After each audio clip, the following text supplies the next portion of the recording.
شکاندن. حکمی تەوبەشکاردن ئەوەیە تەوبەیەکی تری بۆ بکەیتەوە، تەوبە لە گوناهەکانی ترت بکەیتەوە.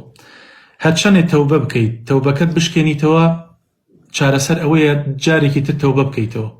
إن الله يغفر الذنوب جميعا لا تقنطوا من رحمة الله. مەویز مەبن ئەگەر ئەم تەوبەیە شت شکات تەوبەیەکی تر بەدوایە بکەرەوە، هەتا ئەو کاتی خوای پەروەردگار هیدایەتی تەوفیقیت بۆ ئەنێریە و بە یەکجاری ڕزگارت ئەکا، لە کۆتی گوناح ڕزگارت دەکات. وەڵای ئەم تۆبەم شکاندێ گوتم بەسە ئەپسیارێک لێ بکەم. تەوبەکەت بکەرەوە برای شیرین و خوای گەورە غەفور و ڕەحیمە. بەسە نەفسی خۆم زاڵ نەبیمە نەیانی. بتوانە زاڵ بە براکەم، ئینسان ئیرادەی بەهێزی هەیە، ئیرادەیەکی چاکی هەیە، ئینسان ئەتوانێت زاڵ بێت. وەڵا مامۆستا شەو نێژ و نێژی وتر و ئانە شەموو دەکەم. ئەی برای شیرین ئینشاڵڵا ئەو گوناهەش تەرکەکەیت و خوای گەورە یارمەتیت بات.